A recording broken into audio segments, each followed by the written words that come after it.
हरि ओम तत्सत्। श्रीमते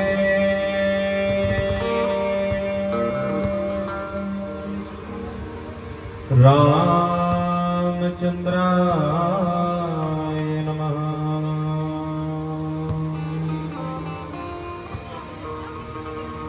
श्रीमते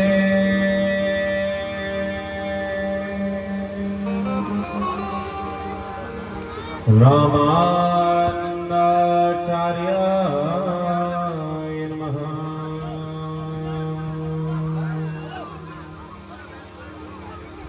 श्री गणेशाय नमः।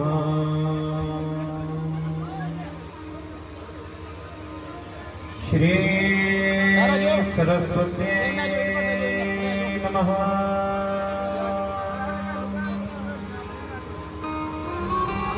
श्री हनुमते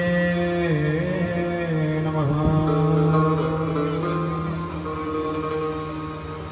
श्री माता पितृ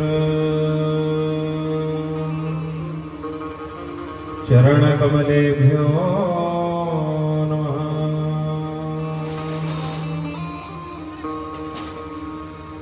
श्री सद्गुरु चरण कमलेभ्यो नमः।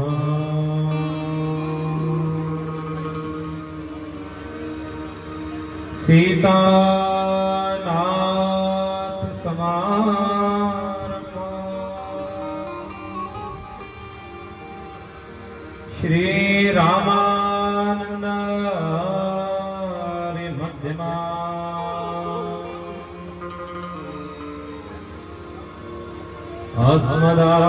अस्मदाचार्य पर्यन्ता वंदे गुरु परंपरा।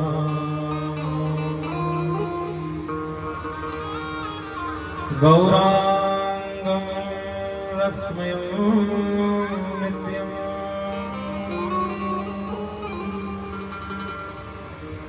रसाचार्यं रसोत्सुकम्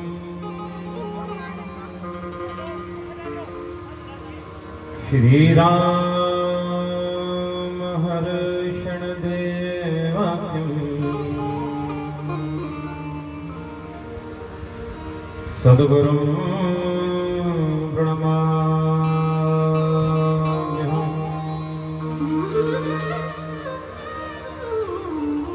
नारायणं नमस्कृत्य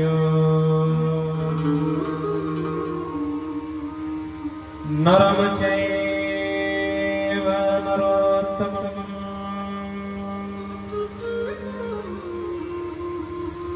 देवीं सरस्वतीं व्यासं ततो जयमुदीरये।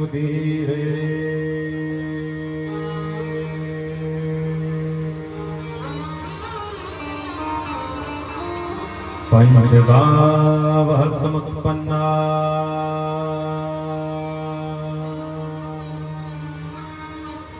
मध्यमाने महोदधो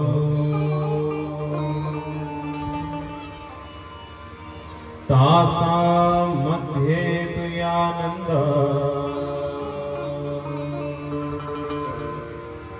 तस्यै देवे नमो नमः। यया सर्वमिदं व्याप्तं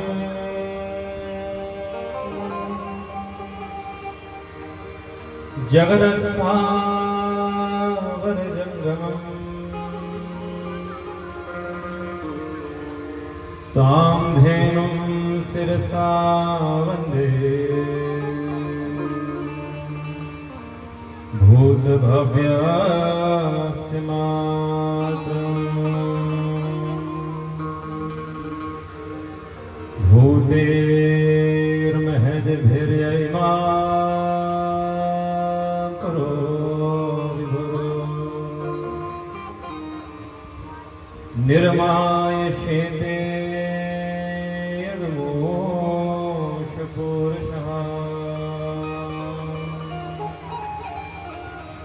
भुङ्क्ते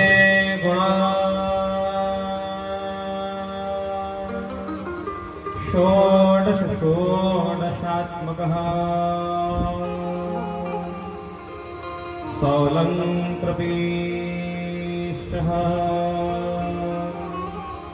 भगवान् वचांसि मे। सर्वादिष्टानरूपाय कूटस्थायै नमो नमः। अर्धमात्रार्थभूतायै हल्लेखायै नमो नमः।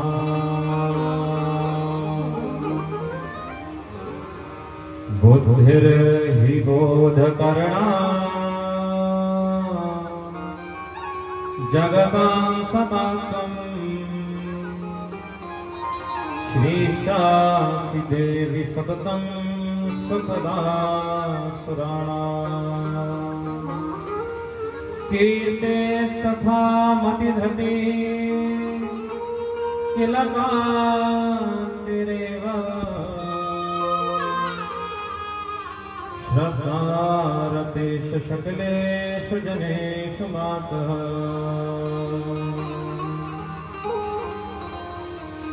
राधाकरा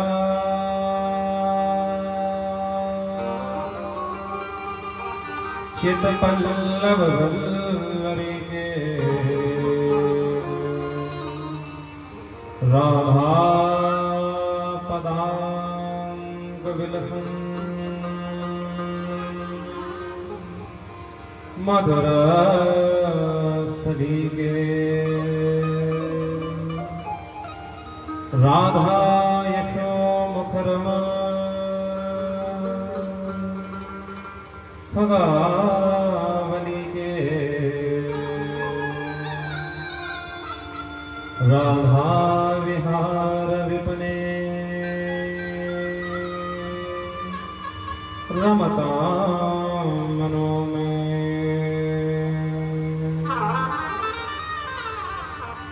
जय जय श्री राधा रमण। जय जय नवल किशोर।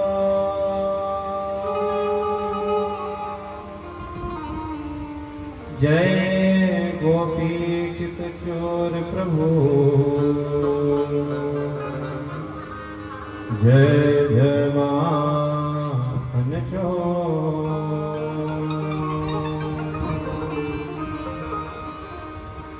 बोली वृंदावन बिहारी राज की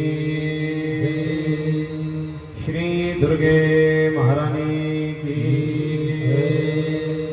श्री ब्रह्मणी माता की श्री माता महाकाली की उमापति महादेव की श्रीमद्देवी भागवत महापुराण की हर हर महादेव शंभो हर हर नर्मदे हर जय जय श्री राधे श्याम।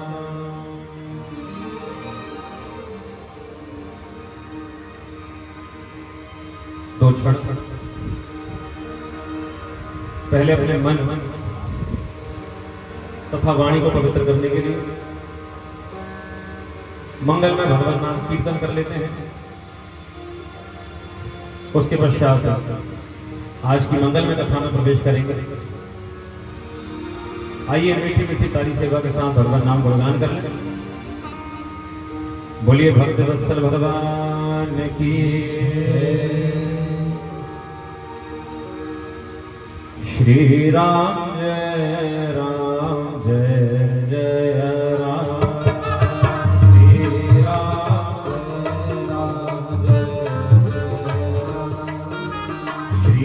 राम जय राम जय जय राम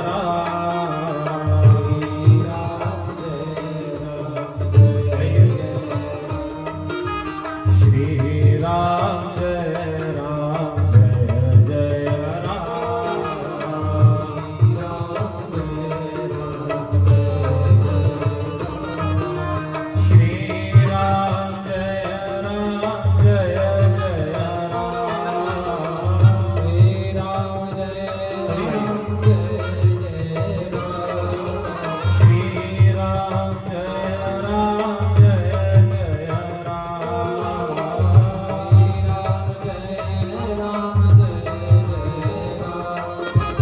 श्री राम जय राम जय जय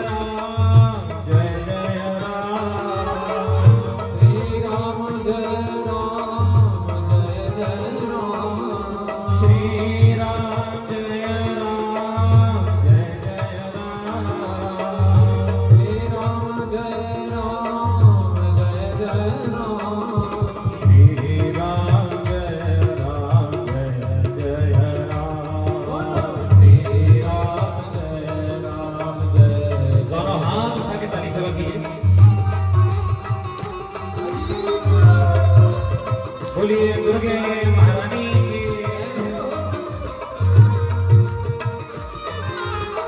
ताली सेवा शुरू करिए पीछे।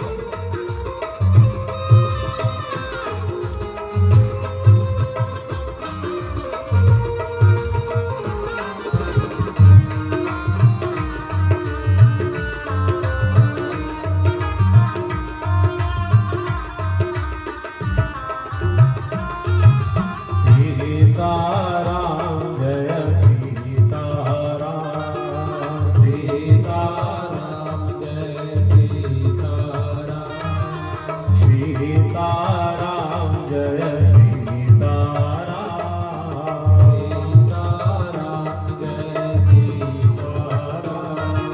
सीताराम जय सीताराम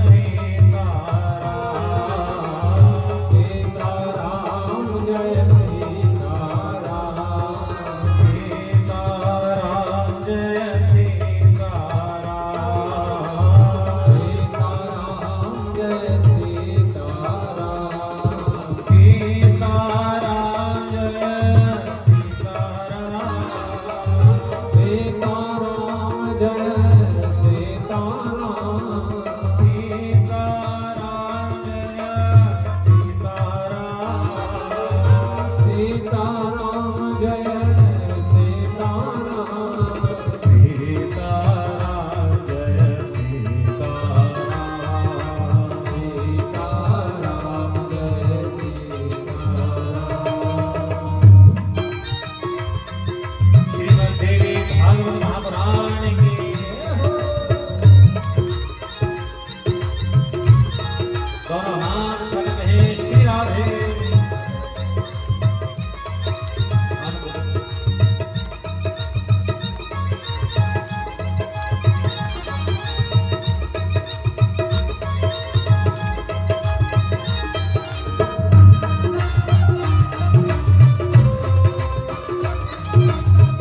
अनंत कोटि ब्रह्मांड नायक सर्वेश्वर सर्वाधिपति कुंज कुंजेश्वर भगवान श्री राधा रमण श्री बाधा हरण सर्व संकट हरण सर्व मंगल करण चिदाधार केवलाधार धीराधार अकारण करुणा वृणलय भक्त वांछा कल्पतरु गोविंद गोपाल प्रभु श्री बालकृष्ण लाल जिनकी महती कृपा करुणा से आपको और हम सभी को मानव जीवन का सर्वश्रेष्ठ फल सत्संग श्रीमद् देवी भागवत के रूप में आज से सुलभ हो रहा है।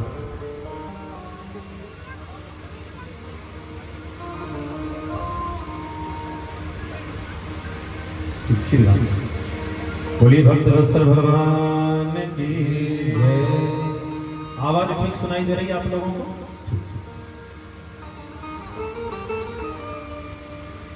सर्वप्रथम उपस्थित भक्तगण, शक्ति व भक्ति स्वरूपा माताएं बहनें, वरिष्ठ जन, आदरणीय जन, सहयोगी जन, मंचासीन हमारे विद्वद्वरेण्य आचार्य बंधुजन, कथा में सुंदर संगीत सेवा प्रदान करने वाले हमारे गंधर्वगण, इस बड़े ही सुंदर ग्राम, कहने को ग्राम है लेकिन किसी सुविधा की कमी नहीं है, ऐसे सुंदर स्थान पल्लू निकटतम क्षेत्र से पधारे सभी वैष्णव बंधुजन, श्रोता बंधुजन, भक्तिमयी माताएं, भीतर सुंदर गर्भगृह में विराजमान मां भगवती ब्रह्मणी देवी।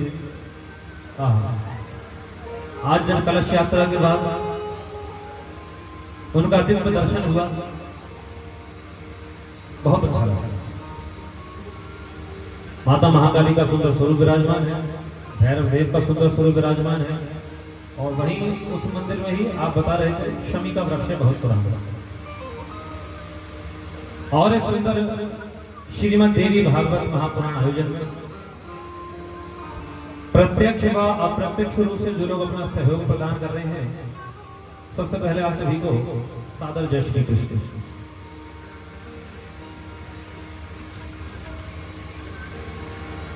प्रेमियों,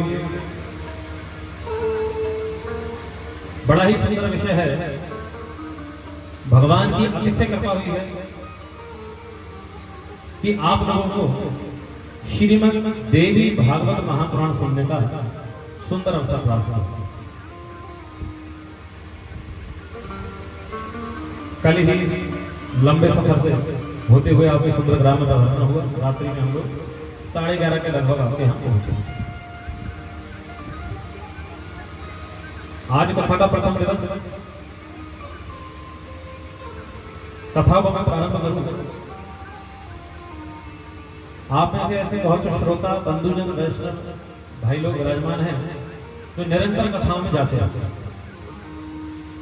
और बहुत से ऐसे लोग होंगे जो अपने जीवन में कथाएं कराते भी हैं, और कोई कोई ऐसे भी बैठे हैं जिन्होंने अपने जीवन में कई बार भागवत की कथा, राम कथा, शिव पुराण की कथा।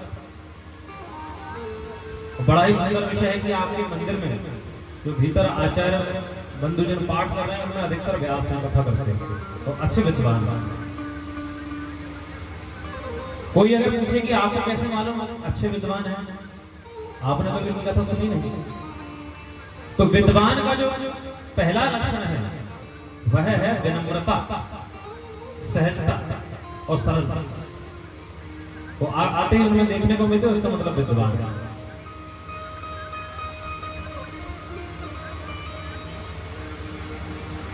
श्रीमद् देवी भागवत की कथा, कल को सज्जन हमसे कह रहे थे, कमरा में आए थे, बहुत सालों पहले, 30-40 साल पहले यहाँ पर कथा हुआ, तब यहाँ इतनी व्यवस्था नहीं हुआ करती थी, और उसके बाद अब ये सुंदर आयोजन हो रहा है। श्रीमद् देवी भागवत की कथा एक ऐसा सुंदर विषय है जो भगवान की कृपा के बिना संभव है ही नहीं।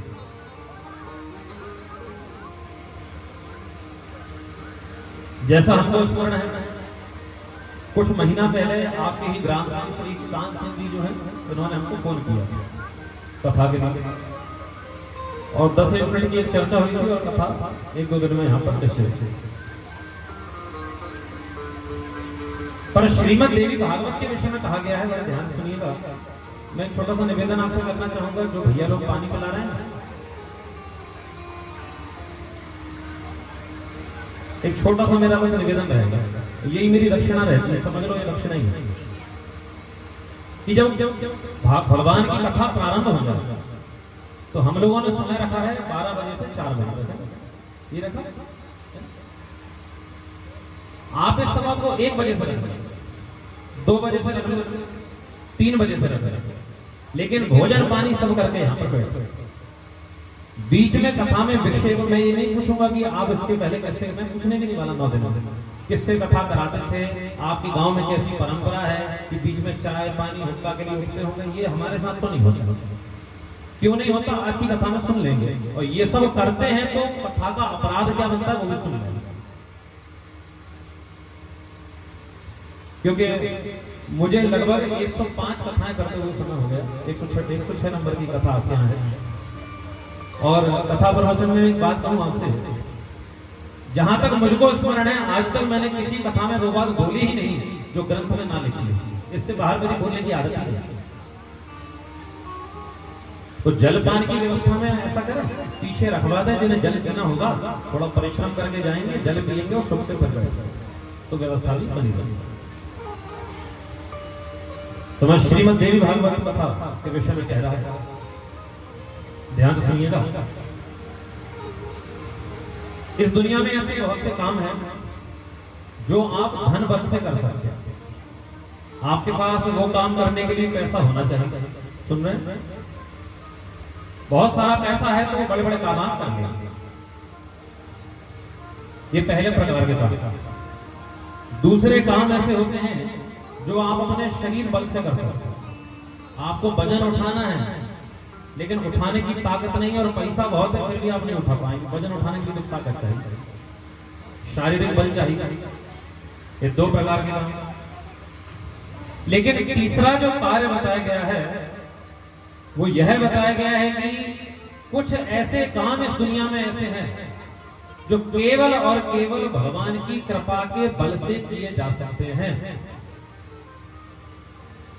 जब तक भगवान की कृपा नहीं होगी प्रेमियों, तब तक वो काम आप धन बल से, शरीर बल से कर ही नहीं सकते।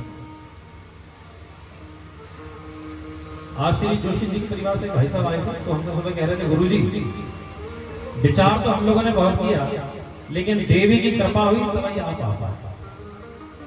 और हम लोग चर्चा कर रहे थे, वही यहां पर आ पाएगा देवी के धाम में, जिस पर उनकी कृपा होगा।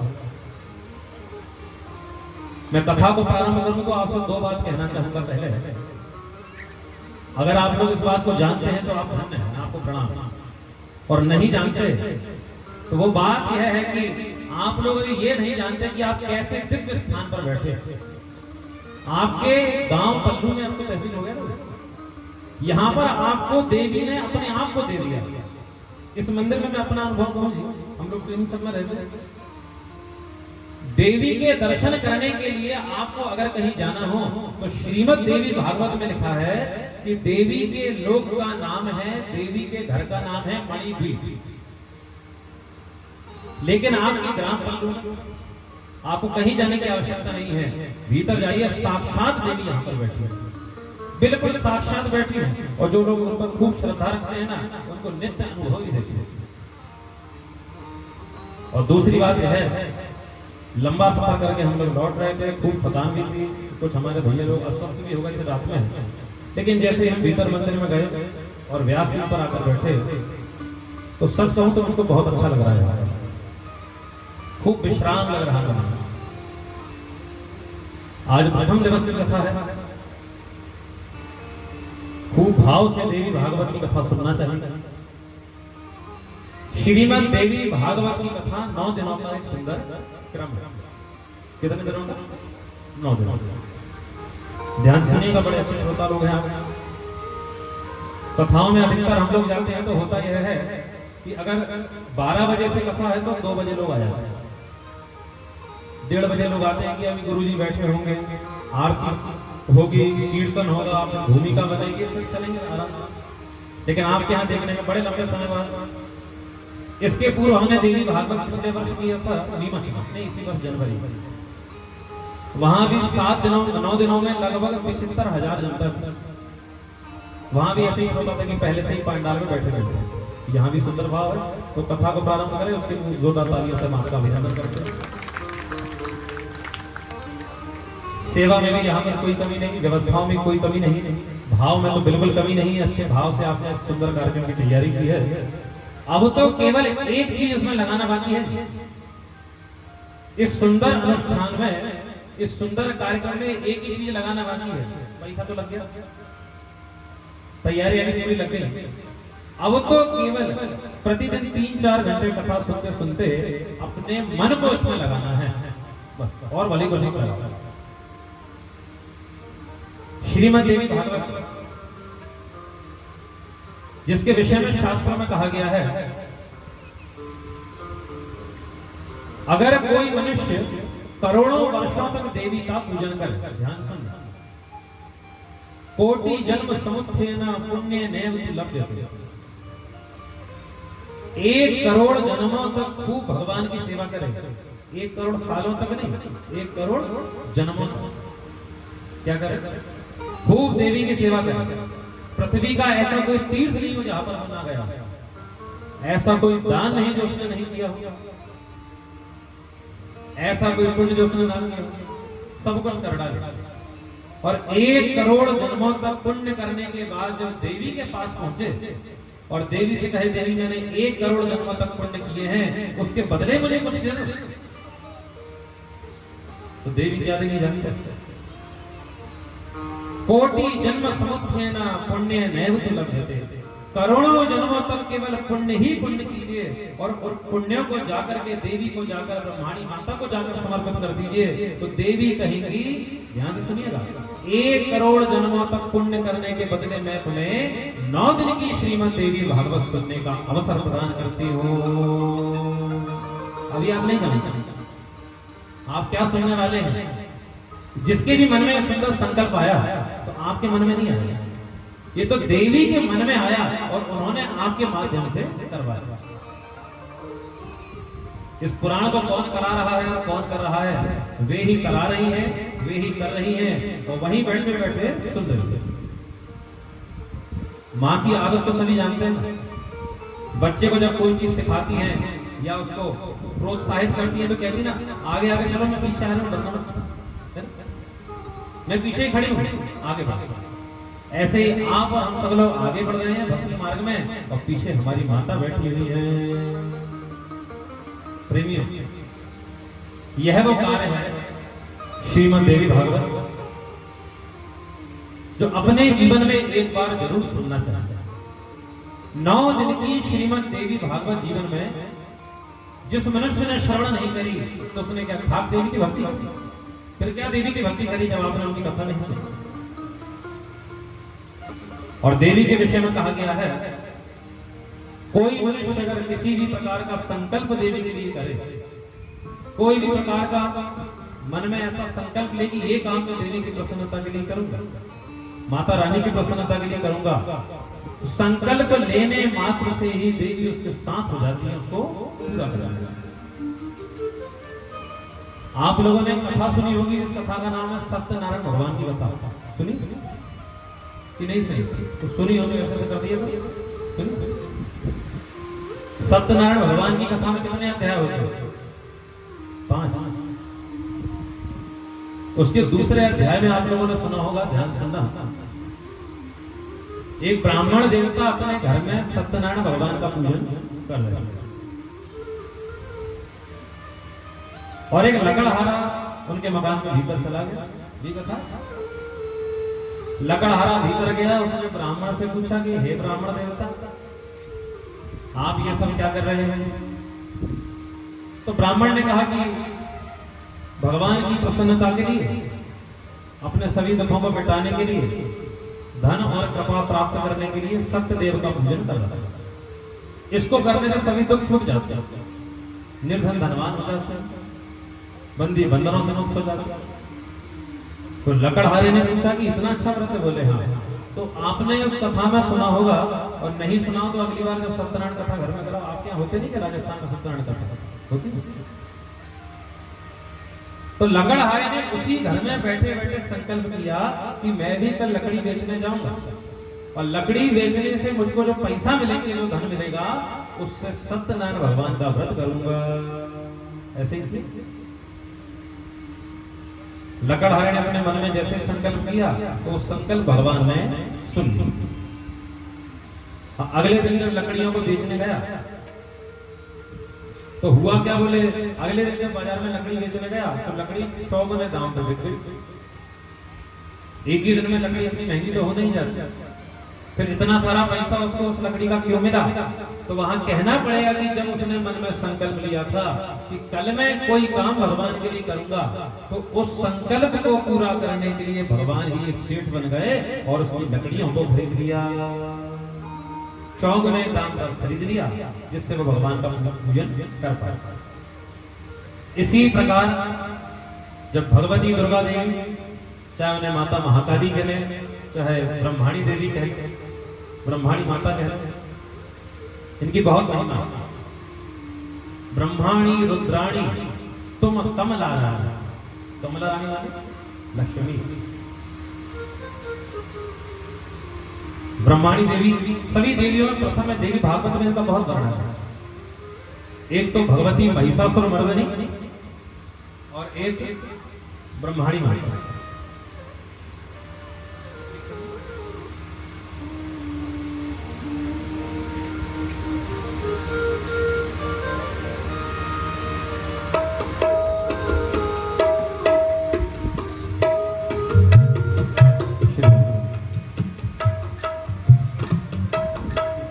बोलिए भक्त वत्सल भगवान की। श्रीमद् देवी भागवत ऐसा सुंदर ग्रंथ है जिसमें 12 स्कंद हैं, 318 अध्याय हैं और 18,000 श्लोक हैं। कितने? 18,000। एक काम की बात आपको मैं बता देता, पहले दिन इसमें से ले लीजिए। 18,000 श्लोक जो देवी भागवत में दिए हुए हैं, जो मनुष्य अपने जीवन में केवल एक बार 18,000 श्लोकों को पढ़ लेता, क्या कर लेता? पढ़ लेता, पाठ कर लेता, उस मनुष्य को देवी अपने लोक में, अपने चरणों में स्थान देती। एक बार पढ़ना है जीवन में। 18,000 श्लोक वे ही पढ़ पाएंगे जिनको संस्कृत आता है। किसी ने पूछा महाराज हमको संस्कृत नहीं आती, कुछ ऐसे भी हैं कि बोले पढ़े लिखे भी नहीं है, तो कैसे कृपा प्राप्त हो? तो भगवती ब्रह्माणी देवी ने नारद जी से कहा कि हे नारद, अगर कोई मनुष्य 18,000 श्लोकों को पढ़ नहीं पाता तो केवल अपने जीवन में एक बार 18,000 श्लोकों को सुन ले। क्या कर ले? हाँ, सुन ले। इसके लिए आपने हमको यहां बुलाया, तो अभी मैं इतनी कृपा करती हूँ कि वो कैसा ही व्यक्ति हो, कैसे ही कुल में उसका जन्म हुआ हो, कैसा भी कर्म उसने किया हो, लेकिन जीवन में एक बार 18,000 श्लोकों को सुन ले, तब भी उस बालक को मैं अपने चरणों में स्थान देती हूँ। 18,000 श्लोकों को अगर सुनना चाहो 9 दिन में, तो प्रतिदिन आपको 5 घंटा बैठना पड़ेगा एक आसन से। किसी ने कहा कि इतना समय नहीं बैठ पाएंगे, तो देवी ने कहा कलयुग है, अधिक देर लोग तपस्या नहीं कर पाते। अगर 18,000 श्लोक पढ़ नहीं पा, 18,000 श्लोक सुन नहीं पा, तो केवल सुंदर मुहूर्त में 9 दिनों की श्रीमद् देवी भागवत की कथा ही सुन लो, तब भी मैं इतनी कृपा करती हूँ कि उसे अपने निज लोक में स्थान देती हूँ, अपने चरणों में उस बालक को रख लेती हूँ। अब जैसे आपके सुंदर स्थान पल्लू में ब्रह्माणी माता मंदिर में देवी भागवत हो, और आयोजन करने में जिन लोगों का विशेष योगदान रहा वो 10-20 लोग ऐसे हैं कि जो तैयारियों में लगे, 10-20-50 लोग होंगे। आप लोगों से पूछा जाए कि इतने ही लोगों को बुलाने गए थे क्या आप? और भी लोगों को बुलाने गए थे कि इतने लोगों को गए? बोले ना जाने कितना लोगों को बोला होगा, आए कि नहीं? बोले कोई कोई तो ऐसे थे आप जैसे सुंदर लोग की जो आ गए, और जब आप उनके पास गए होंगे तो उन्होंने क्या कहा, हाँ भैया हम तो रोज आएंगे। पर कोई कोई बड़ा व्यापारी है, बड़ा किसान है, व्यस्त आदमी है, बहुत बिजी है, आपने उससे कहा कि भैया 9 दिन समय निकाल के पधारना, तो उसने कहा आ तो जाएंगे लेकिन रोज नहीं आते हैं, 2-4 दिन बीच में आ जाएंगे, मेरे दिन उत्सव होंगे बाद दिन आ जाएंगे, 2-4 दिन आ जाएंगे। कुछ ऐसे व्यस्त होंगे जिनसे आपने कहा रोज आना है, रोज नहीं आप 2-4 दिन खास दिन आ जाना, तो उन्होंने कहा भैया हम ऐसा करेंगे 1-8 दिन बीच में आ जाएंगे। लेकिन कुछ लोग ऐसे भी होंगे जिनसे आपने बार बार कहा, कल तक भी कहा होगा, तो उन्होंने कहा होगा एक दिन कोई भी समय निकाल के 5 मिनट के लिए आ जाएगा, देवी को प्रणाम करके, महाराज जी को प्रणाम करके चले जाएगा। तो देवी उन लोगों का कल्याण कैसे हो, जो 9 दिन में से केवल 2 दिन आ रहे हैं, या 1 दिन आ रहे हैं, या 5 ही मिनट आ रहे हैं, तो देवी ने कहा है कि ध्यान सुनो, बच्चे भी इसको कर सकते हैं। जो मनुष्य अपने जीवन में केवल श्रीमद् देवी भागवत का एक श्लोक सुन लेता है, कितना? एक श्लोक सुन लेता है जीवन में, एक बात पूरे मन से सुन लेता है, तो अभी मैं इतनी कृपा करती हूँ कि सभी 18,000 श्लोक सुनने और पढ़ने का फल उसको प्रदान कर देती हूँ। और किसी ने कहा कि संस्कृत के श्लोक अनुष्टुप छंद में होते, 32 अक्षरों में याद नहीं रहते, तो देवी ने कहा एक छोटा सा उपाय बता। जैसे भागवत की कथा आपने सुनी होगी, तो भागवत में भी 18,000 श्लोक, कितने? 18,000। और 18,000 श्लोक पाठ नहीं कर पाओ तो रोज भागवत जी के 4 श्लोक दिए हैं, जिसको कहा जाता है चतुश्लोकी भागवत। अहम एवासमेवाग्रे नान्यव्यम सत् सत्परम पश्चात हम यदि तच्च यो वशिष्येत शोषणम् इत्यादि। 4 श्लोक रोज पाठ करिए। या ऐसा कोई व्यक्ति हो जिसके प्राण निकल रहे हो, जिसको मौत आने वाली है या मौत आ ही गई है, झटपटा रहा है, तुरंत उसको ये 4 श्लोक सुना दो। अब पूरी भागवत सुनने का समय था, 4 श्लोकों में ही पूरी भागवत का फल मिल जाएगा। इसी प्रकार देवी भागवत में आधा श्लोक दिया गया, मैं आपको एक श्लोक भी नहीं दिया, जिसे कहा जाता है अर्ध श्लोकी देवी भागवत। आधा श्लोक कहा गया। और आप लोग तो देवी का विशेष पूजन करते हैं, सुंदर यहाँ मंदिर में सेवा पूजन करते हैं। एक एक देवी के पुजारी को, एक एक देवी के साधक को, भक्त को यह श्लोक अपने घर पे लिखवा लेना चाहिए।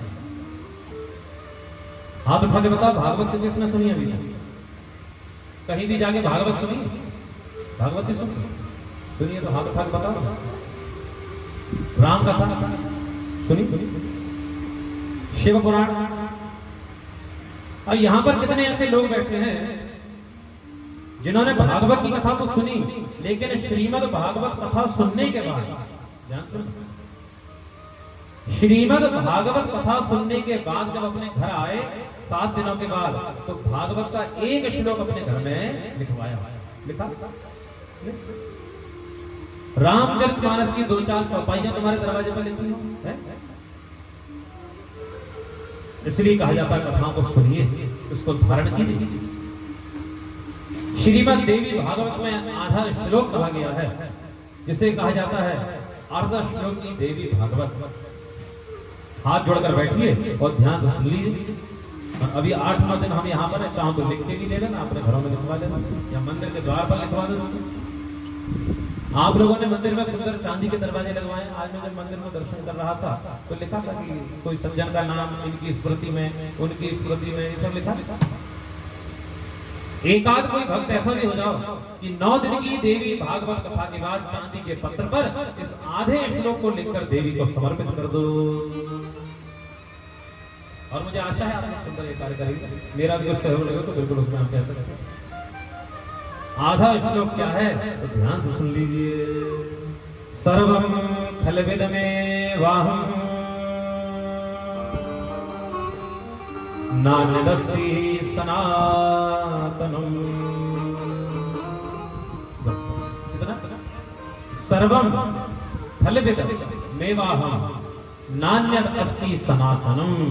इसका अर्थ यह हुआ, और ये कहां पर देवी ने बोला कि जब प्रलय हो चुका था और उस समय भगवान विष्णु एक दोने में लेटे हुए, एक बालक के रूप में लेटे। उस समय उन्होंने विचार किया कि मैं आया कहां से हूं, मुझे जन्म देने वाली कौन है, वो शक्ति कौन है जिनके कारण मैं सांस ले पा रहा हूं। तो ब्रह्मांड में से आवाज गूंजी और यही श्लोक निकला, सर्वं फलविदमेवाहम् नान्यदस्ति सनातनम। आपको तिलक लगाना नहीं मालूम, आपको कंठ में रुद्राक्ष पहनना नहीं मालूम, आपको मंत्र जपना नहीं मालूम, आप कोई विधि विधान नहीं जानते, तो एक छोटा सा काम कर लीजिए कि रोज देवी के मंदिर में जाइए और सर्वम फलविदमेवाहम् नान्यत् अस्ति सनातनम, इतना देवी के सामने जाकर बोल दीजिए, ये पूरी देवी भागवत सुनाने का तुमको फल मिल जाएगा। ये बात मैं नहीं कह रहा, मैं क्या कहूँगा, श्रीमद् देवी भागवत में देवी जी स्वयं कह रही है, हे नारायण भगवान, सर्वम फलविदमेवाहम्, इस पूरे जगत को चलाने वाली मैं ही नहीं, इस पूरे जगत में मैं ही व्याप्त हूं और मैं ही सनातन हूं। सनातन मतलब जो कभी मिटे नहीं, जो कभी बदले नहीं, जो एक साथ। आरती के बाद हम लोग कहते हैं ना, सत्य सनातन धर्म की जय हो। कितनी बार सनातन धर्म को मिटाने का प्रयास हुआ, लेकिन मिटा। कल कुछ लोग बता रहे थे कि श्री आपके शायद मंदिर में आचार्य जी वही बता रहे थे, कई बार आक्रमण हुआ बोले मंदिर पर, फिर बार बार उसका पुनर्स्थापन किया गया। मिटा के नहीं, क्योंकि देवी का मंदिर है और देवी सनातन। सर्वम फलविदमेवाहम् नान्यदस्ति सनातन। श्रीमद् देवी भागवत की कथा बड़े सौभाग्य का विषय, बहुत पुण्य उदय होते हैं तब जाकर देवी भागवत की कथा सुनने का फल मिलता है। और आप लोगों ने, जिन लोगों ने इसका चयन किया है, जिनकी बुद्धि में पुराण कराने की योजना बनी, तो बड़े धन्यवाद के पात्र हैं। जिनकी बुद्धि में सुंदर संकल्प आया, अद्भुत, आप लोगों ने ऐसा सुंदर पुराण सुना है। ऐसी कथाएं हम 9 दिन में सुनने वाले हैं जो अभी तक सुनी नहीं। बड़ी विचित्र कथा है। मैंने भी जब पहली बार इस पुराण को पढ़ा था तो लगभग शायद उस समय मैं 80 कथाएं कर चुका था भागवत में, और इसको पढ़ने के बाद मेरी बुद्धि में ऐसा रहा कि बड़ा विचित्र पुराण है, ऐसी ऐसी कथाएं, ऐसा दिव्य ग्रंथ, 9 दिन का सुंदर क्रम। आइए प्रथम दिवस की कथा में हम लोग प्रवेश करें। आज कथा का पहला दिन है। सुंदर कलश यात्रा के साथ, शोभा यात्रा के साथ आप लोगों ने कथा को प्रारंभ किया। आपके गांव में बड़े सुंदर स्थान का आपने दर्शन कराया, जो देवी जी का ही कुआं है। अच्छी विशेषता उसकी यह है, आप लोगों ने जो बताया हमको, कुछ सज्जन कह रहे थे कि महाराज जी इसका जल मीठा, और एक भैया तो कह रहे थे कि इस कुएं के पास वहां खोद दें तो खारा निकलेगा। क्यों खारा क्यों निकलेगा? बोले उसको हम लोग खोदेंगे। और ये वाले का मीठा क्यों है? बोले इसको हमारी मां ने खोदा है। एक बड़ी सुंदर बात कही गई है। आज सुबह सुबह पूजन हो रहा था, कथा के पहले आचार्य लोग मंत्र बोल रहे थे, नमो नमस्ते स्फटिक प्रभाय सुषेत हाराय सुमंगलाय सुपास हस्ताय शासनाय जलाधिनाथाय नमो नमस्ते।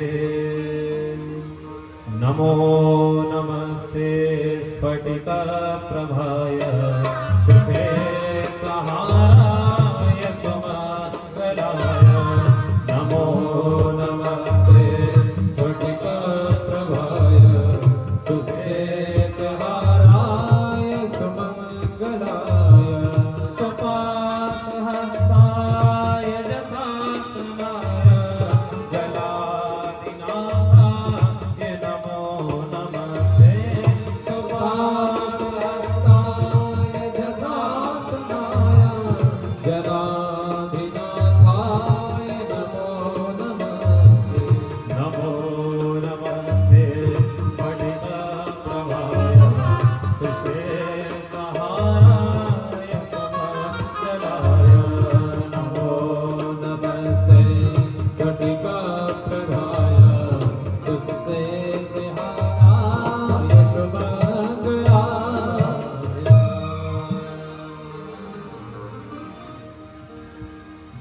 स्थान की मैं पहले दो बातें आपको बता दूं। पुरानी माताएं बैठी हैं, बाबूजी लोग, भैया जी लोग बैठे हैं, जानते हैं। नवरात्रि का व्रत करते हो आप लोग? नवरात्रि का पूजन करते हैं? अष्टमी नवमी दो दिन आपके यहाँ महाअष्टमी का पूजन, नवमी का पूजन। तो पुरानी माताएं बैठी हैं वो जानती हैं कि जिस दिन अष्टमी नवमी का पूजन होता है उस दिन हलवा पूरी का भोग जरूर लगा या खीर पूरी का भोग लगा। अब आजकल तो बाजार से आटा लाने लगे या चक्की से पिसवाने लगे, लेकिन देवी जी की पूजन का नियम है कि घर की घट्टी में या चक्की में ही वो गेहूं के द्वारा पीसा गया आटा बनाया, उसी का भोग उनको लगेगा। देवी को दो चीजें बहुत प्रिय हैं, पहला है कुएं का जल और दूसरा चक्की का आटा। हाथ ये दो काम आप अगर अपने जीवन में कर रहे हैं, समझ लो देवी आपको पसंद है। एक तो स्वयं देवी ने आपको प्रदान किया ये कुएं बाबू, हमेशा प्रयास करना कि ये सुरक्षित रहे, ये स्वच्छ रहे, ये बचा रहे और देवी को इसका शुद्ध जल मिलता रहे। आप लोग कह रहे थे कि देवी के चरणों में स्नान कराने के बाद उसका चरणामृत भी लिया जाता है, तो एक छोटा सा काम कर दीजिएगा। सुबह जब देवी का जिस दिन भी स्नान होता हो, चरणामृत जल मिल जाता हो तो थोड़ा जल हमको प्राप्त करा जाएगा, तो नित्य पूजन में लेने का अवसर हमको मिल जाएगा। जिस मनुष्य ने अपने जीवन में देवी की पूजन नहीं की, देवी के लिए साधना नहीं की, देवी का दर्शन नहीं किया, उस पर कोई भी देवी देवता कभी भी प्रसन्न नहीं होता है। और जिस मनुष्य ने अपने जीवन में केवल देवी को प्रसन्न कर लिया, केवल भगवती दुर्गा को प्रसन्न कर लिया, तो समझ लो उस पर सभी देवी देवता अपने आप ही प्रसन्न हो जाते हैं। आज प्रथम दिवस का था, आज केवल और केवल श्रीमद् देवी भागवत की महिमा की चर्चा है कि देवी भागवत महापुराण क्यों सुने, कैसे सुने और कब सुने, आज की कथा में आप जानते हैं। और साथ ही साथ इसको सुनने से हमको प्राप्त क्या होगा आपको समझ आ जाएगा।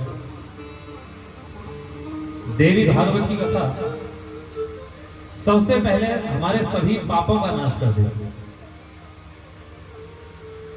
मनुष्य को भगवान का दर्शन क्यों नहीं हो पा रहा है, उसका कारण यह है कि कोई ना कोई पाप हमारे जीवन में ऐसा बना हुआ है कि भगवान हमारे सामने नहीं आ रहे हैं।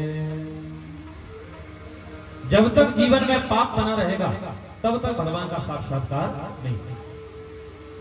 लेकिन प्रेमियों, दो समय ऐसे बताए गए हैं हमारे शास्त्रों में, ध्यान से, जिस समय हमको पाप नहीं लग रहा होता, जिस समय मनुष्य कोई पाप कर ही नहीं सकता है। कौन कौन से दो समय है? पहला तो जितने समय हम लोग सो रहे होते हैं, जितने समय सो रहे होते हैं उतने समय हमको कभी कोई पाप नहीं लगेगा। और गरुड़ पुराण अगर आप लोगों ने सुना हो तो उसमें लिखा है कि कभी कभी हमको बड़े डरावने बड़े गंदे सपने आते हैं। तो ये सपने क्या होते हैं? बोले जाने अनजाने में हमसे जो पाप हो जाते हैं उन पापों को भगवान सपने में उसका दंड दे देते हैं। पापों तो स्वप्न दिखाकर अनजाने में कोई पाप आपसे हो गया तो उसका दंड भगवान डरावने सपने दिखाकर दे देते हैं। तो पहला तो जितनी देर हम सो रहे होते हैं उतनी देर हमसे कोई पाप नहीं होता, और दूसरा समय जितनी देर हम भगवान की कथा में बैठे होते हैं उतनी देर भी हमसे कोई पाप नहीं हो रहा होता। मनुष्य पाप से रहित हो जाएगा तो शीघ्र भगवान का दर्शन हो जाएगा। इसी श्रीमद् देवी भागवत के प्रथम दिवस हम लोग इसके महात्मा की कथा सुनेंगे। देवी भागवत की महिमा क्या, और महात्मा के विषय में माता और प्रेमी कहा गया है, विशेषकर उन लोगों के लिए आज जो पहले दिन की कथा में आ गया। अगर 9 दिन की देवी भागवत में पहले दिन के महात्मा को छोड़ दो, पहले दिन की कथा नहीं सुन पाता, और 8 दिन की कथा सुने तो देवी भागवत में लिखा पूरा पूरा फल नहीं मिलने वाला है। क्यों? बोले आपने महिमा सुनी ही नहीं।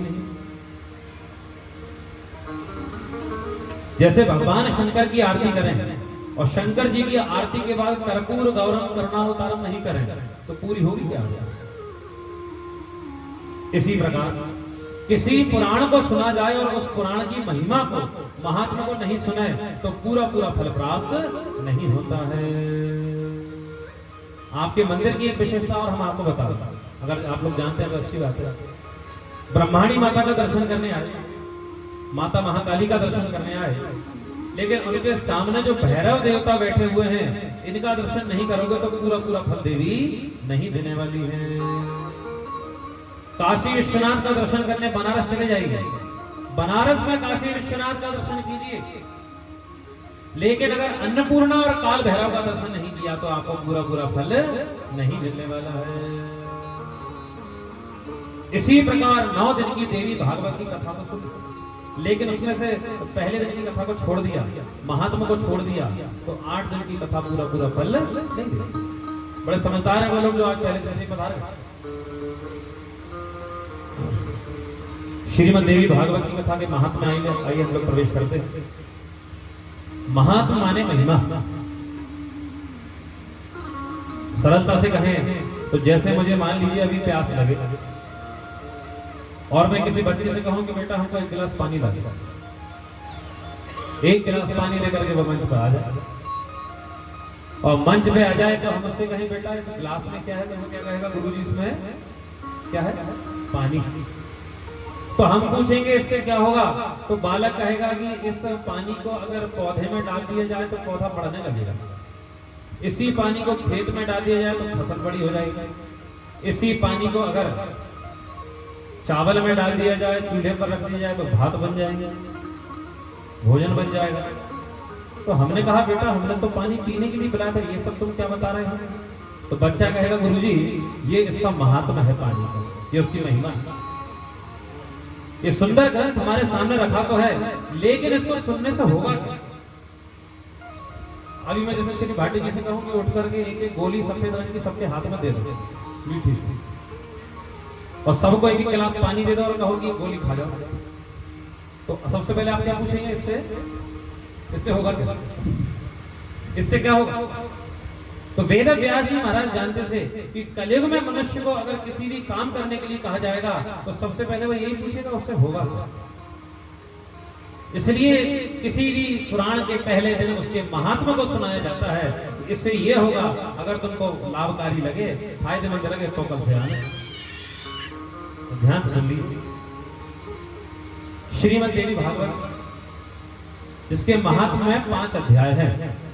आज की कथा 5 अध्याय की होगी, और मेरा तो प्रयास रहता है कि मूल कथा ज्यादा हो जाए, ज्यादा से ज्यादा कथा हो जाए। हमसे फोन पर भी जब चर्चा हुई थी तो नाम तो स्मरण नहीं है, 2-3 सज्जनों ने हमसे अलग अलग बातें की थी, तो उन्होंने से एक ने कहा था और कल भी शायद कहा कि महाराज जी, आपके आचार्य जी भी कह रहे थे महाराज जी कथा अधिक हो जाए, कथा ज्यादा हो, ज्यादा से ज्यादा कथा हो जाए, बढ़िया प्रवचन हो जाए। क्योंकि आजकल होने क्या लगा है महाराज, बोले आजकल कथा तो हो रही है, लेकिन कथा को लोग मनोरंजन के दृष्टि से देखते हैं। 3 घंटा की कथा है, हर 10-15 मिनट में कोई नाचना गाना भजन होगा तो नाचेंगे कूदेंगे, उसके बाद ऐसे 3 घंटे करते करते 9 दिन 7 दिन निकल जाएंगे, बड़ा भंडारा होगा, हो गई कथा। तो मैं आनंद करने के लिए मना नहीं कर रहा, कथा में नृत्य करने के लिए मना नहीं कर रहा हूँ, भजनों के लिए मना नहीं कर रहा हूं। मैं तो बस इतनी बात कहना चाहता हूं प्रेमियों कि कथा जिसे आज के समय में मनोरंजन का साधन समझने लगे हैं, तो कथा मनोरंजन का नहीं, कथा तो मनोमंथन का साधन है। और धीरे धीरे कथाओं से सार और समाप्त होता जा रहा है। और देवी भागवत ऐसा प्रवचन है, आप लोगों ने 12 से 4 घंटे का प्रवचन लगा, लेकिन एक बात मैं कहूं, 4 घंटा सुबह और 4 घंटा शाम को भी अगर देवी भागवत का 9 दिन तक प्रवचन सुनोगे, तब भी आखिर दिन मुझे कहना पड़ेगा अभी भी पूरी नहीं हुई है, ऐसी कथा। तो आइए ऐसी अनमोल कथा में प्रवेश कर लेते हैं हम लोग। श्रीमद् देवी भागवत महापुराण की जय। देवी भागवत महापुराण एक समय की बात है, ध्यान से श्रवण करिए। एक छोटा सा निवेदन मैं और करूं, किसी भी कथा को जब आप कहीं भी सुनने जाएं तो अपने शरीर को तो वहीं रखिए, लेकिन जब कथा सुनाई जा रही हो और जिस स्थान की कथा सुनाई जा रही हो, जिस चरित्र की कथा सुनाई जा रही हो, वहीं पर अपना मन ले जाना चाहिए। जैसे भगवान श्री कृष्ण के जन्म की कथा को सुनो कि जेल खाने में उनका जन्म हुआ, तो आपका मन यहीं से मथुरा के जेल खाने में पहुंच जाना चाहिए। क्योंकि कथा केवल सुनने का विषय नहीं है, कथा देखने का भी विषय है। बैठे बैठे कथा यहीं से दिख जाए। एक समय की बात है, नैमिषारण्य तीर्थ। नैमिषारण्य का नाम आप लोगों ने सुना है? बोलिए नैमिषारण्य धाम की तीरथ वर नैमिष विख्याता, तीरथ वर नैमिष विख्याता, तीरथ वर नैमिष विख्याता,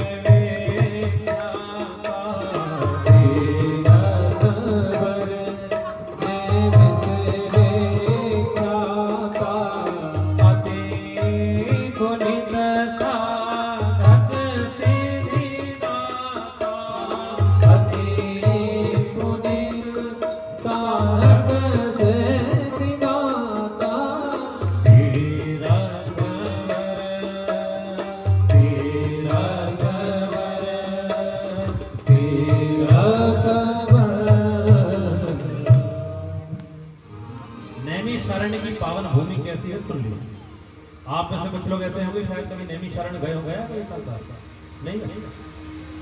जीवन में एक बार नैमिषारण्य जरूर जाना चाहिए। क्यों जाना चाहिए तो सुन लो। माताएं नाम जानती होंगी, क्योंकि माताएं सबसे ज्यादा व्रत करती हैं, और कोई भी व्रत करने के बाद पोथी जरूर पढ़ती। भैया लोग भी पढ़ते सुनते हैं, तो आप लोगों ने सुना होगा, कोई भी पोथी खोलिए, उस पोथी में सबसे पहला नाम आता है शौनक जी ने पूछा। आता? शौनक आदि 88,000 ऋषिगण थे। 88,000 ऋषिगण, जैसे यहां पर आप लोग हैं 100, 200, 500 श्रोता, ऐसे ही शौनक जी महाराज के साथ 88,000, 1 लाख में 12,000 कम, इतने ऋषि मुनि साथ चलते थे। राजस्थान तो साधुओं की सुंदर भूमि रही है। हमारे परम पूज्य सदगुरुदेव भगवान मलुक वाले महाराज राजस्थान के विषय में बड़ी सुंदर बात कहते हैं कि संतों की भूमि है राजस्थान। हमारे तो संप्रदाय का द्वारा ही यहाँ टीला द्वाराचार्य, और बड़ी हर्ष का सुंदर विषय है। आज हमारे परम पूज्य सदगुरुदेव भगवान जगत गुरु द्वाराचार्य, भागवत सम्राट, वैष्णव जगत के रत्न, भक्तमाल हस्ताक्षर रत्न पूज्य मलुक पीठाधीश्वर स्वामी राजेंद्र दास देवाचार्य जी महाराज, उनका जन्मोत्सव भी है, जन्म दिवस भी है ऋषि पंचमी का, तो खूब खूब उनके चरणों में प्रणाम है। लाखों लोगों को भगवान के भजन में लगाने वाले हमारे पूज्य महाराज जी, लाखों लोगों को गौ सेवा से जोड़ने वाले हमारे पूज्य महाराज जी। और किसी का मत हो चाहे नहीं हो, लेकिन मेरे स्वयं अनुभव का ऐसा एक छोटा सा विषय है कि हमारे पूज्य सदगुरुदेव भगवान परम पूज्य मलुक पीठ वाले महाराज जी साधारण मनुष्य नहीं, साक्षात ठाकुर जी ही एक साधु के रूप में आए हैं, जो हाथ पकड़ पकड़ के लोगों को भगवान के भजन में लगा रहे हैं। ऐसे परम पूज्य हमारे सदगुरुदेव भगवान कहते हैं कि राजस्थान को संतों की भूमि, साधुओं की जमात यहाँ ठहरती थी, साधुओं के जत्थे यहाँ। ऐसे ही शौनक आदि 88,000 ऋषिगण। एक बार शौनक जी के मन में ध्यान सुन,